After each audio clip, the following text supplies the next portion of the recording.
Game day's here, I can hear the crowd. Turn on the lights, fans are cranked up and loud. Red or blue, we wear it proud. Yeah, we love our teams in this border town. Chiefs and Royals, Boo Mizzou, Rock Chalk, Jayhawk, KU.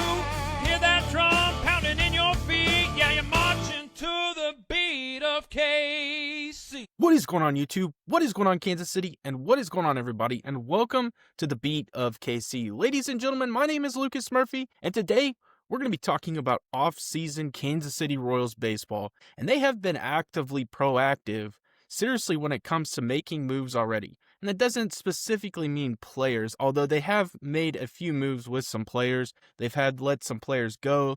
They went out and got Cameron Meisner from the Tampa Bay Rays, and they've solidified a lot of their coaching staff already. So they are making moves. So they've been, in a way, aggressive at getting things filled early. Now, this week, they will be heading into the general manager meetings, which are a significant time for really talking trades and making moves, really gauging the market. I think that's a significant time as it'll be hosted in Las Vegas. We're going to jump in. We're really going to talk about some of the options because there has been a lot of rumors really already sparking up for a lot of teams, specifically the Kansas City Royals. Jon Morosi really identified that the Kansas City Royals are looking to add an outfield bat. And we know as fans that we need an outfield bat. So we're going to jump in. We're really going to talk about some of the really ideas behind this. Who is a potential option, really just what to watch for and things like that. So the Royals are actively evaluating the outfield trade market. And again, that comes from Jon Morosi. Now let's dive in and really talk about why the Royals are actively looking for an outfield. If you watched the Kansas City Royals this last year, you know why.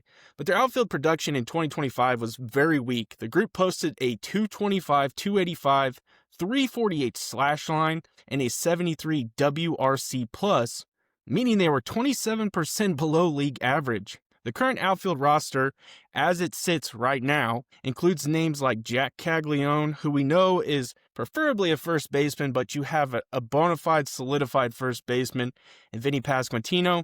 They do have center fielder Kyle Isbell, John Rave, Darian Blanco, MJ Melendez, recently acquired Cameron Meisner, and Drew Waters. Not a whole lot of really impactful names there outside of Jack Caglione. But none aside from the presumed prospect, Caglione have really a strong track record in the big leagues. You know, we did see some flashes from Kyle Isbell. We did see some flashes from John Rave.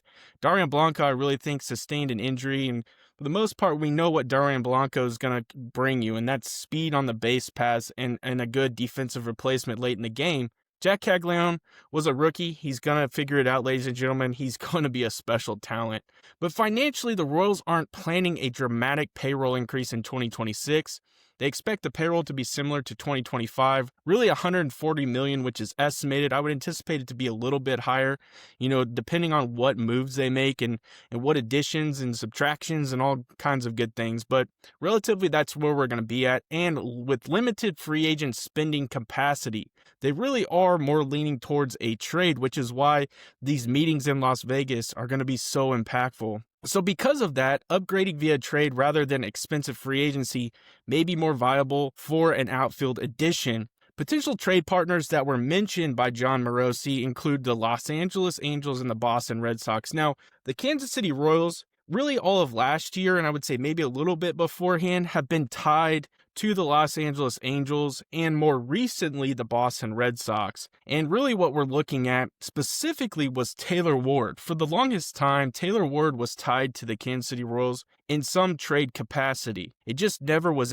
executed. As it got closer to the trade deadline this last year, we really felt like Taylor Ward might be an option. It just didn't happen. But a good name, a more younger, exuberant type of outfielder, center fielder Joe Adell, who had a phenomenal year, has started to kind of come to the light when it comes to trade options. And really the next one is obviously the Red Sox. Now, they are absolutely loaded with outfielders. And, you know, they sustained an injury with one of their young studs. But guys like Jarren Duran and Wilyer Abreu have been mentioned. Jarren Duran mostly has been tied to the Kansas City Royals in most conversations when it comes to trades. And I'd be intrigued.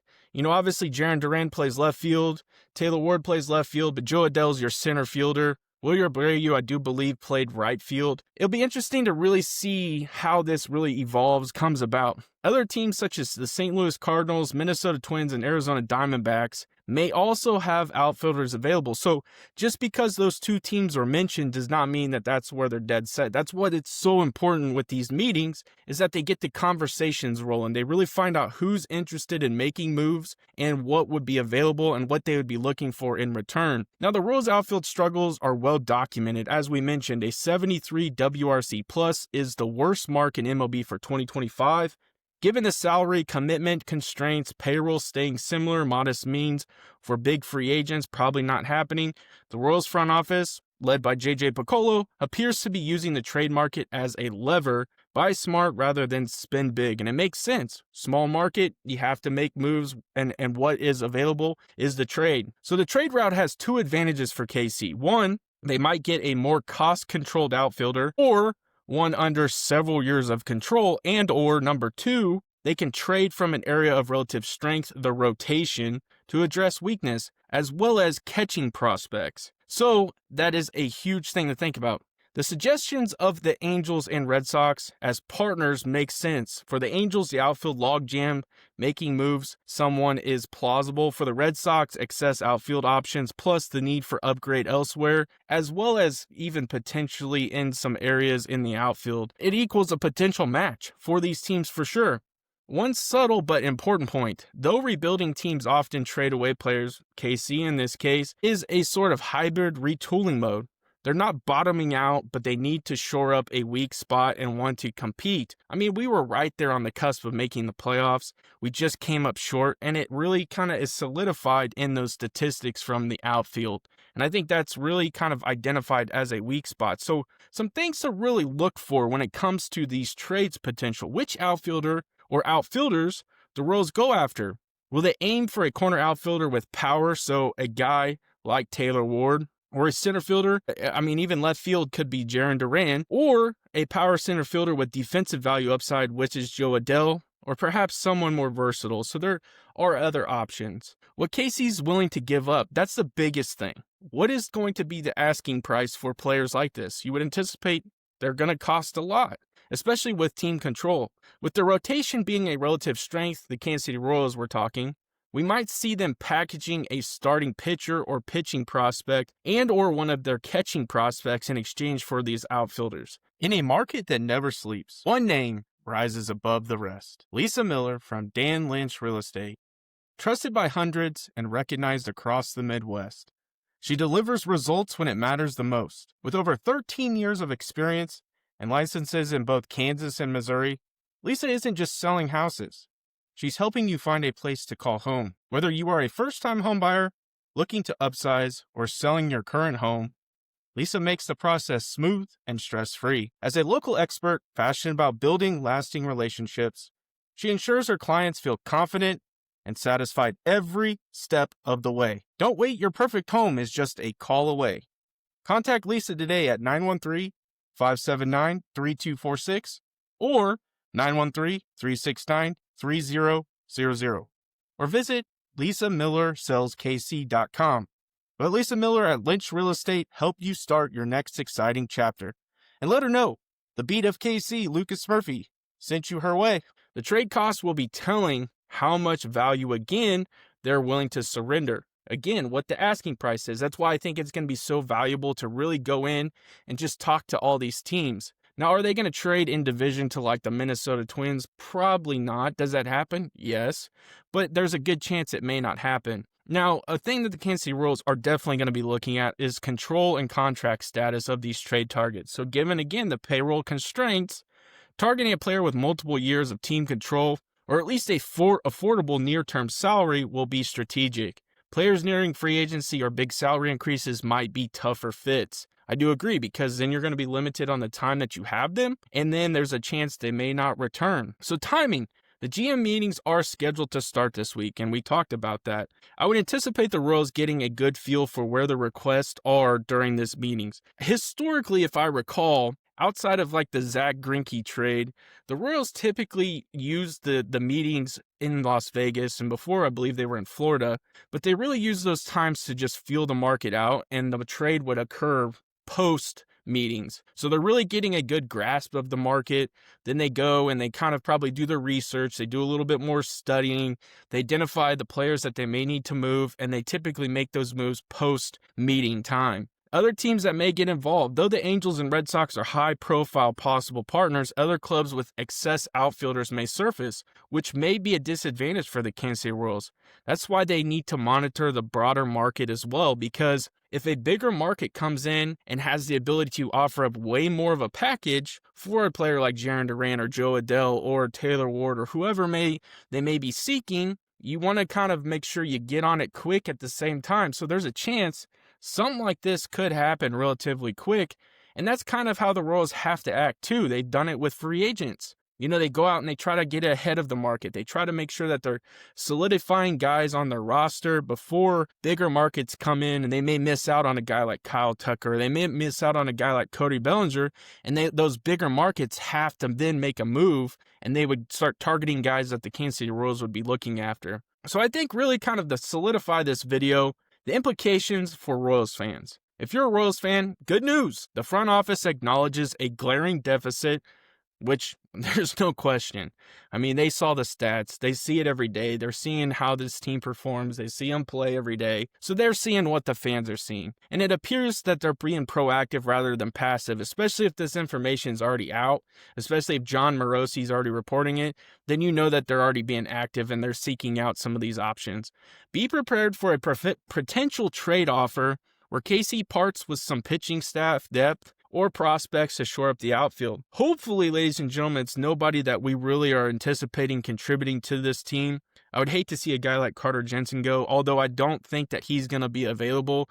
It would be more likely, Blake Mitchell or somebody else like that. Probably, hopefully none of those really, really young stud pitching, but you got to think about it. If we see those guys as keepers, we see what they're able to do, those are going to be the interest of those other teams. So I think that's the big thing, is really just making sure that we're keeping a balanced roster with the guys that we anticipate contributing for long periods of time, that are under team control for a long period of time, and not really giving up a lot of your depth or a lot of your contributors you anticipate being around for a long time. It's part of it. You have to balance it. It's like a teeter-totter. What are you willing to give up? What are you willing to take on?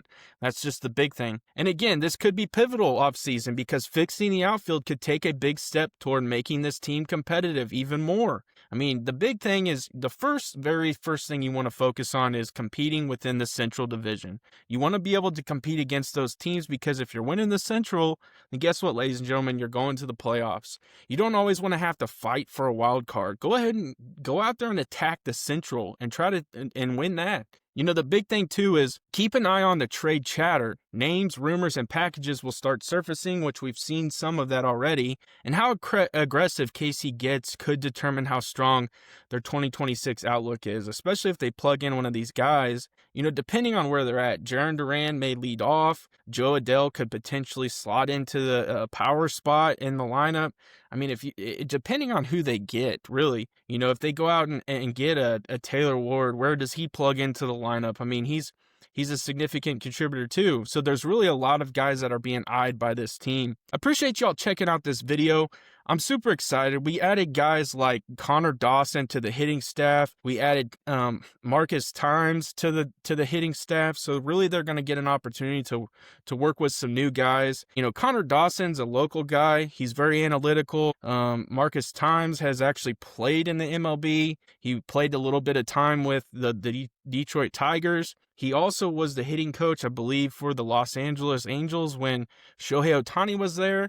So he's really had some experience with some very talented, baseball players, and he's coming from the Chicago White Sox. So you're really kind of getting a good group of guys to start kind of getting the hitting staff going in the direction the way it needs to go. Again, I appreciate you checking out this video. Make sure you guys smash that like button, smash the subscribe button, comment down below. Let me know which player you guys are wanting to go get for the trade, I'm excited. I really am. I think there's a lot of opportunity for the Kansas City Royals, and this will be a huge step as we get ready to eventually get to spring training. This is just so early into the offseason, but this is how baseball goes, ladies and gentlemen. So I appreciate all the support, and I end every video the exact same way. Have a good day.